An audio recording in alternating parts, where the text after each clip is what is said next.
담임 목사님께서 말씀해 주신 것 같이 이제 선교 사역과 그리고 새로운 그 다민족 교회를 개척하는 그 두 가지 비전을 받고 믿음으로 순종하는 마음으로 이제 이번 달 말까지 동신교회에서의 그 사역을 내려놓게 되었습니다. 그러다 보니까 여러 가지 감정이 교차하는 것을 느낍니다. 먼저는 참 감사한 마음이 가장 큰 것 같아요. 6년 넘는 시간을 돌아봤을 때 신실하신 그 하나님, 그리고 너무나 귀한 동역자 목사님분들과 또 성도님 여러분과 함께 할 수 있었던 그 시간들을 돌아보게 될 때 너무 감사하더라고요. 처음 제가 전도사로 왔거든요. 근데 여기서 안수도 받고 이제 많이 이렇게 성장할 수 있었다는 거. 그러면서 6년 전 사진을 한번 돌아봤는데요. 이런 모습이더라고요. 저도 굉장히 충격을 받았습니다. 저 사람이 누군가. 근데 이제 6년 전, 이제 얼마 전 크리스마스 때 교회에서 찍은 사진을 보니까요. 애들도 많이 컸고, 그리고 저 아저씨는 누구인지, 배도 너무 많이 나왔고, 머리가 많이 빠졌더라고요. 그래서 아무래도 스트레스성인 것 같습니다, 여러분. 어쨌든 너무 감사한 마음이 크더라고요. 감사한 마음이 큰 만큼 또 한편으로는 그 슬픈 마음이 또한 많이 있습니다. 아무래도 많이 정들고, 특별히 제가 동신 Children Ministry 어린이부 출신이거든요. 그래서 어렸을 때부터 저를 봐오신 그런 많은 어르신분들을 항상 한옥관에 와서도 뵐 때면은 많은 말씀을 우리가 하지 않지만 그 눈빛과 그 깊은 사랑과 정이 느껴지기에 그런 이제 고향 같은 곳을 떠난다고 생각하니까 많이 슬프고 애통하는 마음이 또한 있습니다. 그러면서도 한편으로는 하나님께서 주신 비전이 명확하고 그것을 막 꿈꾸고 바라보니까 되게 기쁘고 익사이링한 마음이 또 많이 있어요. 그러다가도 어느 순간 문득 내가 지금 아무것도 보장되지 않은 그런 앞을 알지 못하는 미래로 믿음으로 나간다고 생각을 하니까 그 두려움이 확 엄습해 올 때도 또한 있습니다. 이렇듯 여러 가지 교차하는 감정들 가운데 지난 수개월을 이제 아내와 함께 하나님 인도하심을 구하면서 기도를 해왔는데요. 그 기도를 하는 그 중심에 있었던 한 가지 질문은 이것입니다. 주님, 주님의 뜻이 무엇입니까? 주님의 기쁨이 되기 원하고 어쨌든지 주님의 나라와 그 이름과 영광에 가장 크게 이렇게 주님께 올려드릴 수 있는 그 길을 가기를 원하는데 그 뜻이 무엇인지 구하게 되더라고요. 그러고 보면 크리스찬이라면 한평생 이 땅을 살아가면서 모두가 이 질문을 계속해서 하고 살아나가는 것 같아요. 주님을 경험했고 주님의 사랑을 알고 주님을 사랑하는 사람이라면 누구든지 당연히 그 열망이 있을 수밖에 없지 않습니까? 하나님 뜻을 알기 원하고 그 이루어드리기 원하는 그 열망이 생길 수밖에 없어요. 그리고 그 열망을 가지는 것이 너무나 중요합니다. 왜 그런 거 하니? 고린도전서 3장에 보시니까요, 우리의 인생의 마지막에 하나님 앞에 딱 설 건데 그때 우리의 모든 하루하루가 그 인생의 공력들이, 업적들이 다 불의 시험을 통과한다고 돼 있어요. 그래서 하나님과 함께 동행하며 그 뜻에 합하여 이루어진 모든 인생의 그 부분들은 영원히 남게 될 것이지만 그냥 내가 랜덤하게 내 마음대로 행했던 것이나 육에 끌려 행했던 그 모든 부분들은 아무 소용없이 다 사라져 버릴 거라는 겁니다. 즉 낭비된 그런 인생이 될 수밖에 없다는 것이죠. 이것을 생각해 보면요, 주님 앞에 영원히 남는 주님의 뜻에 합하여 살아간, 주님의 뜻에 살아간 그 인생이 되기를 간절히 기도하게 될 수밖에 없는 것이죠. 그런데 이 존 파이퍼라는 목사님이 계신데요, 이제 그분이 이러한 열망을 우리가 갖고 있음에도 불구하고 왜 수많은 사람들이 인생을 낭비하게 되는지에 대해서 저술을 한 책이 있습니다. 그 책에 보니까요, 수많은 사람들, 심지어는 크리스찬들까지도 인생을 낭비하는 경우가 너무나 많다고 해요. 근데 그 이유를 보니까요, 이 한 가지 거짓말을 많은 사람들이 믿고 있기 때문에 그렇다고 합니다. 그 거짓말이 무엇인지 아십니까? 바로 두 가지 길이 있는데, 한 가지 길은 하나님의 기쁨과 영광을 추구하는 길이 있는가 하면 또 다른 길이 있는데 그 길은 내 기쁨과 내 만족과 내 안위와 내 만족을 추구하는 그 길이 있다는 거예요. 이게 거짓말이라는 거예요. 근데 너무나 많은 사람들이 사단이 주는, 이 세상이 주는 이 거짓말을 믿다 보니 이제 인생의 갈림길에 서서요, 고민을 하다가 결국에는 내 안위와 기쁨과 만족을 추구하기가 쉬운 거예요. 근데 여러분 아시지 않습니까? 잠언 14장 12절에 어떻게 되어 있습니까? 어떤 길이 사람이 보기에 옳은 것 같으나 그 필경은 사망이니라. 이렇게 해서 결국 하나님의 뜻을 다 놓치고 허비되는 인생이 허다하다는 것이죠. 그렇다면 여러분, 진리는 무엇입니까? 이 두 가지 길이 다른 길이 아니라는 거예요. 이 두 가지가 사실은 한 길이라는 것입니다. 무슨 말입니까? 결국 하나님께 가장 영광이 되고 기쁨이 되는 그 길이 또한 궁극적으로 우리에게도 가장 기쁘시고 우리를 만족해 하고 충만케 하는 그 길이 되어진다는 사실입니다. 여러분, 이것을 믿으십니까? 오늘 12장 그 2절 말미에 보시니까요, 그렇게 딱 기록되어 있어요. 하나님의 뜻이 있다고 해요. 하나님의 계획과 뜻이 있는데 그 뜻에 세 가지 속성이 있다고 합니다. 첫 번째 속성은 선한 뜻, it is good. 근데 그 선한 것이 하나님께도 선하고 우리에게도 가장 좋은 것이라는 거예요. 그 뜻이. 또한 하나님의 뜻이 있는데 기쁘신 뜻이라고 합니다. 하나님께도 가장 기쁨을 드리는 뜻이요, 우리에게도 가장 깊은 만족과 기쁨을 주는 뜻이 된다는 거예요. 그리고 세 번째로는 온전하고 선하고 기쁘고 온전한 뜻이죠. 온전한 뜻이라는 겁니다. 하나님께도 우리에게도. 여러분, 이것을 확신하는 것이 너무나 중요합니다. 왜냐하면 이것을 정말 믿을 때 우리는 갈망하게 되는 것이죠. 하나님, 그 선하고 기쁘고 온전한 뜻을 알기 원하고 그 뜻에 살아가기를 간절히 소원하게 되는 것입니다.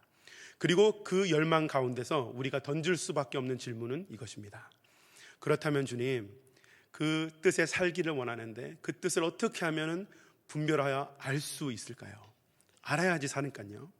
그래서 오늘 이 아침 이 시간을 통해서는요, 이 두 구절 잘 아시는 이 말씀을 통해서 세 가지 전제 조건을 말씀드리기 원합니다. 하나님의 뜻을 우리가 분별할 수 있을 만한 사람이 되기 위한 세 가지 전제 조건입니다. 막 모든 것을 다 프랙티컬하게 어떻게 분별하고 알아가는지 이 아침에 다 말할 수는 없지만 적어도 이 세 가지를 가지면 하나님의 뜻을 분별하여 알 수 있을 만한 그런 성도가 될 수 있겠구나. 그 세 가지를 배우기를 원합니다. 여러분 준비되셨습니까? 네. 준비되셨는 줄 알고. 네. 첫 번째 전제 조건은요, 하나님께 전적으로 드려져야 한다는 것입니다. 이 1절 보시니까요, 너희 몸을 하나님이 기뻐하시는 거룩한 산 제물로 드리라, 이렇게 기록되는데요, 이 산 제물이라는 게 무엇입니까? 구약에는 제물을 제단에 올렸잖아요. 제물을 죽였습니다. 근데 사도 바울이 산 제물로 드리라는 것은요, 이제 내가 살아 숨쉬는 내 삶의 모든 영역이 모두 전부 주님께 온전히 드려진 그 상태를 이야기하는 것이죠. 그래서 더 쉽게 말씀드리면요, 하나님께서 언제 어디서 무엇을 어떻게 왜 말씀하시든지 내 주님이라고 대답할 수 있는 그 상태가 되어 있는 그 사람, 그게 산제물로 되어진, 전적으로 드려진 그 사람의 모습이라는 것입니다. 이 첫 번째 전제 조건이요, 너무나 중요합니다. 왜 그런고 하니 이 전제 조건 없이 하나님의 뜻을 구하는 것 자체가 앞뒤가 맞지 않는 이상한 상황인 것이죠. 생각해 보십시오. 수많은 사람들이 하나님 뜻을 안다고, 알기 원한다고 말하는데 그 마음에는 사실 순종하기 원하는 그 마음 자체가 아직 준비가 되어 있지 않다면 어찌 그 사람이 하나님의 뜻을 분별하여 알 수 있는 준비가 되어 있다고 할 수 있겠습니까? 그런데 여기서 중요한 원리가 있습니다. 하나님께 이렇게 산 제물로 전적으로 드려지고 헌신되어지는 그것은요, 막 우리의 열심과 노력으로 되어지는 게 아니에요. 막 억지로 막 드려지는 그게 아닙니다. 사실은 너무나 자연스럽고 기쁨과 자원하는 심령으로 드리게 되어 있다는 겁니다. 그 하나님께 드려질 수밖에 없는 두 가지 근거가요, 오늘 1절 첫 부분과 끝 부분에 기록되어 있습니다. 두 가지 근거가 있는데요, 첫 부분에 보시니까 이렇게 기록합니다. 그러므로 형제들아, 내가 하나님의 모든 자비하심으로 너희를 권하노니. 이 그러므로라는 단어가 굉장히 중요하죠. 우리가 편지, 로마서와 같은 편지를 쓸 때 사랑하는 누구에게 그러므로 하지 않습니다. 그러므로를 쓸 때는 뭔가 앞에 많은 이야기들을 이미 했고 그것을 바탕으로 그러므로 권한다, 이렇게 이야기하지 않습니까? 그러면 사도 바울이 이미 이야기한 많은 것들이 있는데 1장부터 11장까지의 그 내용이 무엇입니까? 바로 하나님의 그 크신 깊으신 자비하심에 대한 내용이라는 거예요. 1장 16절을 보시니까요, 이렇게 기록합니다. 내가 복음을 부끄러워하지 않으니 이 복음은 모든 믿는 자에게 구원을 주시는 하나님의 능력이 됨이라. 첫째는 유대인에게요, 또한 헬라인에게로다. 이 1장부터 11장은요, 사실 그 복음의 진수, 그 너무나 아름다운 예수 그리스도의 우리를 향한 그 사랑과 용서하심의 그 복음이 쫙 기록되어 있는 거예요. 그래서 1장에 딱 이렇게 시작을 하고요, 1장 내용을 더 살펴보면요, 온 우주 만물을 통해 하나님의 하나님 되심을 분명하게 드러내 주셨다고 해요. 근데 인간이 어떻게 합니까? 3장에 보시니까요, 23절에 모든 사람이 죄를 범하였음에 하나님의 영광에 이르지 못하더니 모든 사람이 죄를 범해버린 거예요. 그리고 그렇게 죄 가운데 죽을 수밖에 없는 영혼이었는데, 그럼에도 불구하고 하나님 우리를 사랑하셔서 5장 8절에 보시니까요, 우리가 아직 죄인 되었을 그때에 그리스도께서 우리를 위하여 죽으심으로 하나님께서 우리에게 대한 자기의 사랑을 확증하셨다, 이렇게 기록합니다. 우리를 사랑하시는 그 증거가 무엇입니까? 우리가 죄인 된 그곳에서 우리를 사랑하신 주님의 복음인 거예요. 그리고 6장 23절에 이렇게 기록합니다. 죄의 싹은 사망입니다. 우리가 죽을 수밖에 없는 그런 존재였는데 하나님의 그 값없이 주시는 은혜, 은사, 선물, 기프트는 그리스도 예수 우리 주 안에 있는 영생이니라. 그리고 7장을 보시니까요, 사도 바울이 내가 너무나 열심히 내 스스로 의롭게 살려고 하는데 도저히 될 수 없는 자신을 보면서 오호라 공고한 자로다, 누가 나를 이 사망의 몸에서 건져내랴 고민을 하는데 결국 또 복음의 내용이 나오죠. 로마서 8장 1절 2절에요. 그러므로 이제 그리스도 예수 안에 있는 자에게는 결코 정죄함이 없나니 이는 그리스도 예수 안에 있는 생명의 성령의 법이 죄와 사망의 그 법에서 우리를 해방하였습니다. 그리고 9장부터 11장까지는 이스라엘의 문제에 대해서 다뤄요. 그리고 12장에 와서 이제 이 모든 하나님의 자비하심에 근거하여 너희를 권한다는 겁니다. 그리고 이제 1절 끝부분에 보시면 이렇게 기록하죠. 두 번째 근거인데요, 너희가 드릴 영적 예배니라, 이렇게 기록합니다. 여기서 영적 예배의 그 헬라어 단어는요, logikos, 영어로 logic, 논리라는 단어가 오는 그 어원입니다. 이게 무슨 말입니까? 이 모든 것을 합치면요, 사도 바울이 이렇게 얘기하고 있는 겁니다. 하나님의 그 자비하심을 너희가 아느냐? 죽을 수밖에 없고 죄와 사망 가운데 있던 우리를 그 가운데 사랑하시고 구원하신 유일하신 복음이신 예수 그리스도의 그 십자가를 너희가 그 자비하심을 아느냐? 그렇다면 그것에 근거하여 우리가 드릴 수 있는 유일하게 합당한, logical한, 논리적인, 상식적인 반응은 딱 한 가지가 있는데 그것이 뭔고 하니 너희 몸을 하나님이 기뻐하시는 산제물로 드리라는 것입니다. 그렇지 않습니까, 여러분? 주님의 그 은혜와 사랑과 복음을 경험하고 나면요, 주님이 우리의 모든 것이 되십니다. 주님 내 전부 되시는군요. 내가 주님 없이 아무것도 없었군요. 사망이었군요.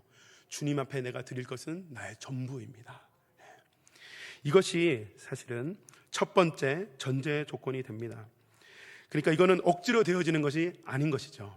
그래서 사도 바울도 고린도 후서 5장 14절에 이렇게 말합니다. 그리스도의 사랑이 우리를 강건하시는도다. 결국 그 자비와 사랑하심에 받다 보니까요, 자연스럽게 기쁨으로 자원하는 마음으로 우리가 드릴 수 있는 반응이 뭔가 하니 주님 내 모든 것을 드립니다.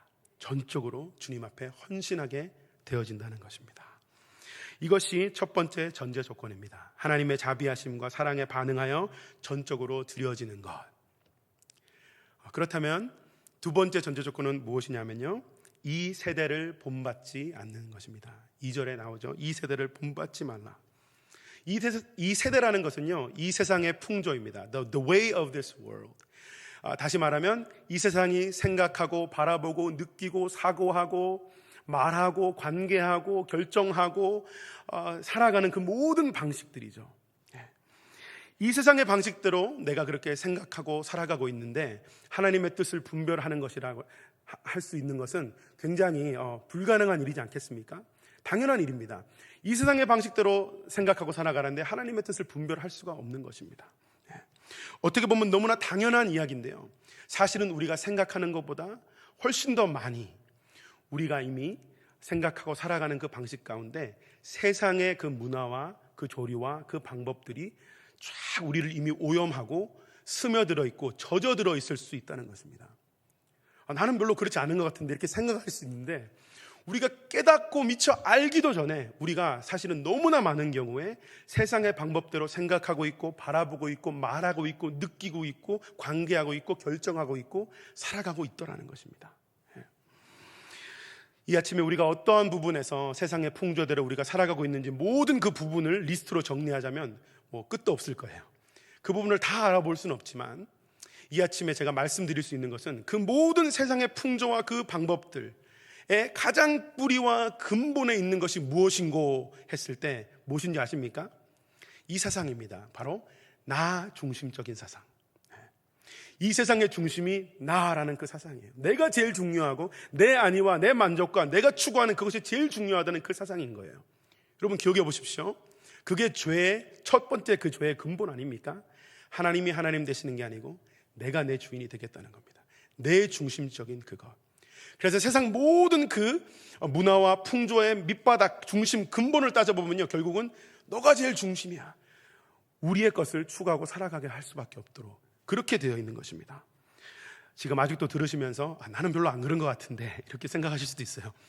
그런데 우리가 크리스찬이고 하나님을 믿는다고 하면서도, 기도한다고 하면서도 사실은 나 중심적인 신앙생활을 할 때가 너무나 많습니다. 여러분, 저를 포함해서요. 생각해 보십시오. 많은 경우에 그렇지 않습니까? 하나님, 내 계획이 있습니다. 주여, 이 비즈니스가 이렇게 꼭 되어져야 됩니다. 주님, 내 계획, 내 자녀가 이렇게 돼야 되고요.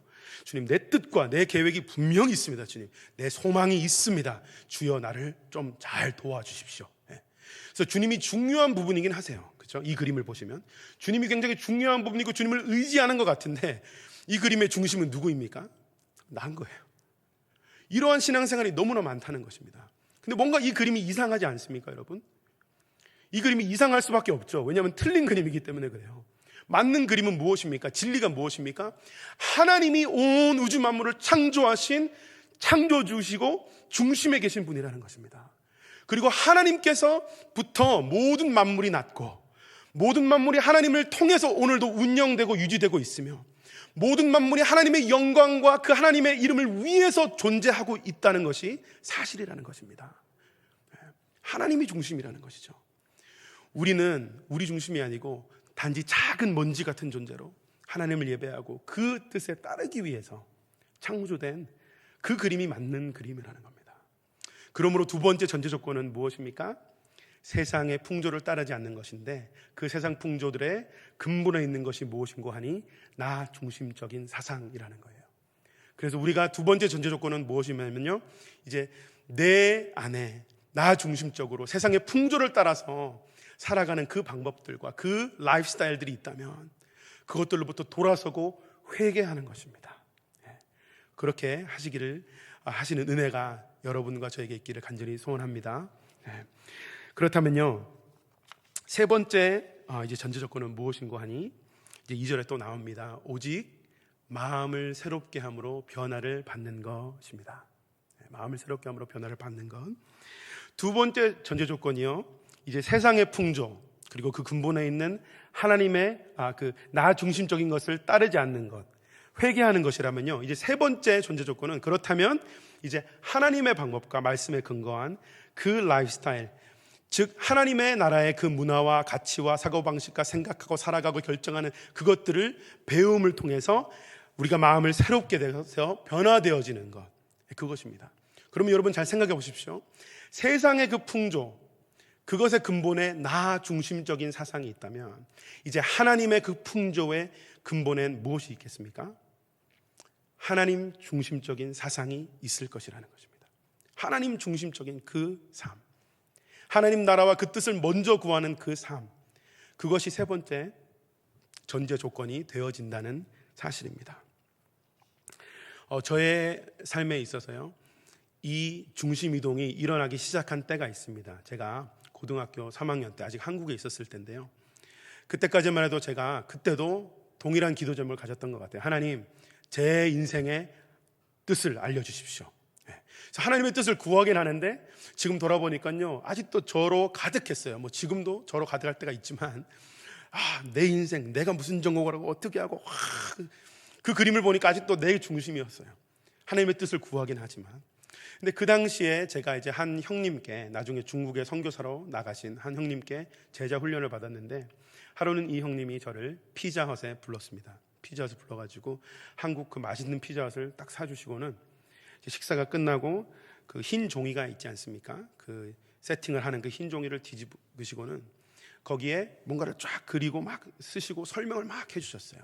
지금 저는 이거를 이제 하나님의 시간대 혹은 God's timeline이라고 하는데, 그것을 바라보는 그 순간 제 눈이 막 띄고요, 내가 너무나 작아지고 하나님이 너무 크시다는 게 느껴지고 주님 앞에 헌신하게 되고 이 중심의 이동이 일어나기 시작했던 때가 그때였습니다. 근데 그 형님이 뭘 그린 거 하니요, 이 종이에 중간에 줄을 쫙 긋는 겁니다.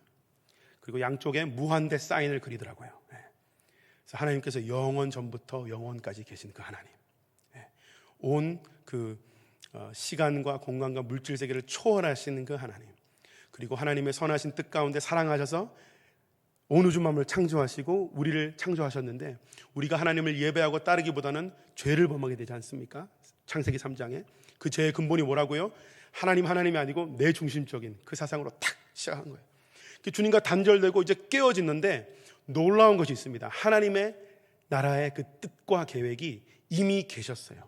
그래서 하나님이 어떠한 이 뜻과 계획을 시작하시더라고요. 3장 15절에 보니까요, 하나님이 이제 그 serpent, 그 뱀에게, 마귀에게 얘기하는 거죠. 나중에 여자의 후손이 올 건데 너는 그의 발등을 상하게 하겠지만 he will crush your head. 그는 너의 머리를 박살낼 거다. 그 뭡니까? 십자가의 사건을 얘기하는 겁니다. 나중에 메시아 그리스도가 올 건데 그는 십자가에 달릴 것이지만 그 십자가를 통해 마귀의 역사가 다 끝날 거라는 거예요. 놀랍지 않으십니까? 모든 민족을 다시 회복하고 구원하기 위한 하나님의 이 인류 역사 가운데 계획이 시작되었다는 거예요. 그리고 조금 뒤에요, 이제 12장에 아브라함을 선택하세요. 하나님이 한 명으로 시작하시고 한 민족을 이루어서 먼저 시작을 하세요. 모든 민족을 위해서. 그래서 아브라함에게 뭐라고 합니까? 내가 너에게 복 주어서 복의 근원 되게 할 건데 너를 통해 모든 민족이 복을 얻게 할 것이다. 이렇게 약속하셨어요. 그리고 이삭이 결국에 태어나고요, 야곱이 있고요, 야곱의 12 아들이 있고 12지파가 되죠, 이스라엘에. 그리고 요셉 때 애굽에 살게 됩니다. 400년 동안 그들은 거대한 민족을 이루게 되죠. 하지만 그 끝에 많은 핍박을 받다 보니까, 종살이를 하니까 주님께 구했더니 누구를 보냅니까? 모세를 보내서 구원하게 하세요. 놀라운 기적들을 나타내지만 그것 가운데도 10번째 재앙이 제일 중요하죠. 뭡니까? 유월절 사건입니다. 그 어린 양의 피를 바른 그 집만 첫 번째 자식이, 남자가 죽지 않는 그 구원을 얻게 되지 않습니까? 그것 또한 무엇입니까? 하나님이 뭔가 계획을 갖고 계신 거예요. 나중에 유월절 어린 양이신, 진정한 유월절 어린 양이신 그리스도가 와서 모든 민족을 위해 죽으실, 그것에 대해서 피 흘리실, 그것에 대해서 약속하신 것 아닙니까? 그 위에 여호수아를 통해서 결국에는 약속의 땅에 입성을 하게 되고요. 하지만 그곳에서도 이방의 빛으로 부르셨어요. 원래는 너희를 부른 것은 너희만을 위한 게 아니고 모든 주위의 민족을 구원하기 위한 것인데, 이스라엘이 성실했습니까? 그렇지 않아요. 계속해서 방황을 했어요. 그래서 아까 배운 것 같이 세상의 풍조를 따랐더라고요. 그 가나안 문명, 그것들을 막 따랐더라고요. 그럼에도 불구하고 하나님이 계속 사랑하셔서 사사들을 또 보내시죠. 그 사사 시대가 끝날 때 왕의 시대가 열리죠. 그래서 사울이 세워지고요, 다윗 왕, 하나님 마음에 합했던 그 자가 세워지고요, 다윗 왕이 수많은 시편을 썼는데 그 시편들을 통해서도 결국 무엇을 일컬었습니까? 다가올, 장차 오실 그 메시아, 모든 민족을 구원하기 위해 오실 그 하나님의 메시아를 그리고 있다는 거예요. 예언하고, 수백 년 전에 예언하고 있는 겁니다. 그리고 그 후에 솔로몬 왕이 되고요, 두 나라가 그래도 또 갈라지고요, 죄 가운데 이제 멸망하게 되고 포로로 잡혀가게 되고 너무 힘든 시절을 보내지 않습니까? 근데 하나님이 계속해서 계획을 이루어가고 계세요. 선지자들을 또 보내셔가지고 돌아와라, 이방의 빛들아 돌아와라, 내 사람들아. 그리고 이사야 같은 선지자들을 통해서 600년 전에 살았거든요, 예수님 모시기 전에. 근데 너무나 정확하게 이 땅에 와서 우리 죄를 위해 죽으실 그 메시아에 대해서 예언을 하셨다는 거예요. 그리고 결국 오늘로부터 2000여 년 전 예수님께서 이 땅에 딱 오셨다는 겁니다. 이전의 모든 그 계획들을, 그 예언들을 성취하시면서 태어나셨고 완벽한 인생을 사셨고 우리 죄와 허물과 심판을 위해 그걸 입으시고 십자가에 우리 위해 돌아가셨고 3일 만에 부활하셨고요. 승천하시면서 이제는 그의 제자들에게, 그의 교회에게, 예수님의 그 교회에게 이 사명을 남기지 않았습니까? 마태복음 28장에요. 그러므로 너희는 가서 모든 민족을 제자로 삼아 아버지와 아들과 성령의 이름으로 세례를 베풀고 내가 너희에게 그 분부한 모든 것을 가르쳐 지키게 하라. 볼지어다 내가 세상 끝날까지 너희와 항상 함께 있으리라 하시니라. 그리고 24장 14절에는요 이 천국 복음이 모든 민족에게 증언되기 위하여 온 세상에 전파되리니 그제야 끝이 오리라. 그래서 주님의 이 몸된 제자들 교회는요 예루살렘에서 먼저 예수님의 말씀대로 기다렸죠. 성령이 임하니까 그들이 능력을 받아서 예루살렘과 온 유대와 사마리아와 땅끝까지 막 가기 시작합니다. 300년, 500년이 흐르고요 1000년이 흐르고요 1500년, 2000년 주님의 몸된 교회가 그 제자의 운동이 막 확산됩니다. 그리고 오늘 이렇게 2021년 4월 며칠인지 까먹었습니다. 4월 오늘 우리가 여기에 주님의 몸된 교회 그 제자 그 연결선상에 우리가 딱 있는 것입니다. 그리고 매우 가까이 이제 천국 복음이 땅끝까지 전해진 그때 우리 예수님께서 승천하셨던 그 모습 그대로 다시 재림하시게 될 것이라는 것입니다. 여러분 믿으시죠? 사실은 이 피자헛에서 이걸 다 그려주더라고요. 그 형님이. 이걸 보는데 와, 제가 너무 작아지는 거예요. 그리고 와, 이게 진짜 하나님의 계획이시구나. 수천 년 동안 이 인류 가운데 하나님께서 뭔가 이 하나님 모든 민족을 다 리치하기 위한, 회복하기 위한 하나님의 큰 계획, 나라와 그 뜻이 있구나. 그러면서 저희 기도 제목이 바뀌기 시작하는 거예요. 막 내가 뭐라고 막 이게 중요하지 않더라고요. 왜냐하면 제 인생을 이 타임라인에 찍어보니까 점이더라고요. 잠깐 100년 남짓 많이 살아봤죠. 100년 남짓 때는 정말 먼지와 같이 잠시 잠깐 왔다 가는 그 인생인데 제 기도 제목이 바뀌더라고요. 주님, 내가 뭘 하든지 아무거나 상관없습니다. 다만 하나님이 이 시대에도 하나님 나라와 뜻을 이루고 계신데 그 뜻 가운데 조금이나마 쓰임받고 주님께 그 뜻에 합당하게 조금이나마 쓰임받고 저 또한 주님의 나라에 포함되어서 그렇게 주님 앞에 갈 수 있기를 간절히 소원합니다. 그렇게 기도하기 시작했어요. 그러면서 모든 민족이 주님을 알게 되기를 소원하면서 그렇게 또 선교사로, 목사로 헌신을 하게 되었던 그 시기가 있습니다. 물론 여러분 이 말씀이 우리 이제 하나님 믿는 사람이라면 다 선교사, 목사가 꼭 돼야 된다는 말씀은 절대로 아닙니다. 하지만 이것만은 확실합니다. 모든 주 예수 그리스도의 제자라면, 모든 그 시대의 하나님의 백성이라면 자기 중심적으로 살 것이 아니고 하나님 나라와 그 뜻을 구하고 그 뜻을 먼저 섬기고 살아가는 그것으로 우리가 부르심을 받았다는 사실입니다. 예수님께서도 마태복음 6장 보시니까요 이렇게 말씀하셨죠. 너희는 먼저 그의 나라와 그의 의를 구하라. 그리하면 다른 모든 것, 이 모든 것들 또한 너희에게 더하시리라. 여러분 이것이 세 번째 전제 조건입니다. 마음을 새롭게 함으로 변화를 받는 것인데 하나님의 방법과 풍조대로 변화를 받아야 되는 것이죠. 그리고 그 마음을 새롭게 함으로 변화받는 것의 근본에는 무엇입니까? 하나님 중심적인 그 삶, 하나님 나라와 그 뜻을 먼저 구하는 그 삶이 되어지는 것이라는 것입니다. 제가 개인적으로 참 삶의 인생에 좀 큰 결단이고 큰 전환의 시기를 지나고 있다 보니까요 다시 한번 이 말씀 앞에 서게 되는 것을 느낍니다. 그러면서 말씀에 비춰보니까 아직도 주님의 그 온전한 그 뜻에 거하고 싶은데 참 부족한 점도 너무 많이 느껴지고요. 그러면서 간절히 기도하게 되는 겁니다. 하지만 주님, 제 인생 가운데도 하나님의 선하고 기쁘고 온전한 뜻 가운데 거하기를 원합니다. 그럼 어떻게 해야 된다고요? 먼저 하나님의 자비하심을 묵상하셔야 돼요. 주님의 그 십자가 은혜, 그 보혈, 그 공로, 그 사랑이 다시 한번 감격으로 다가올 때 우리는 어떻게 할 수밖에 없습니까? 첫 번째 전제 조건, 주여 제 전부 되어 주시는군요. 제 모든 것 되시는군요. 주님, 제 인생을 드립니다. 전적으로 제 모든 것들을 드립니다. 이렇게 드릴 수 있게 되고요. 두 번째로는 뭡니까? 이 세상의 풍조를 따르지 않아야 한다는 겁니다. 회개해야 된다는 겁니다. 혹시 제 안에, 우리 안에 나 중심적인 그 생각이 꽉 차서 주님, 내 뜻과 내 것으로 내 안위와 내 성공을 추구하고 살아가는 그런 결정이나 그런 마음과 동기가 내 안에 있지는 않습니까? 주님, 회개합니다. 주여, 돌이키게 하여 주십시오. 그리고 세 번째는 무엇입니까? 그리고 오직 하나님 나라 그 중심으로 하나님 나라와 그 뜻을 먼저 구하고 살아가는 결정과 그런 삶이 되게 하여 주시옵소서. 여러분, 한 가지 정말 간절히 기도 부탁을 드립니다. 저와 저희 가정이 이제 믿음의 발걸음을 내디딜 때 계속해서 이렇게 하나님의 선하고 온전하고 그 기쁜 그 뜻 가운데 살 수 있는 저희들이 될 수 있도록 많이 많이 기도해 주시기를 간절히 소원합니다. 저 또한 어디에 있든지 한평생 동안 남가주 동신교회가 또한 이전에도 그랬듯이 계속해서 이 하나님의 선하고 기쁘고 온전한 그 뜻에 거하며 주님의 나라와 뜻을 위해 귀하게 쓰임받는 그런 공동체가 되기를 간절히 기도하겠습니다. 저희 담임 목사님이 하시는 말씀 중에 제일 기억에 남는 것 중에 하나가 있습니다. 같은 시대 같은 교회를 섬기는 그것.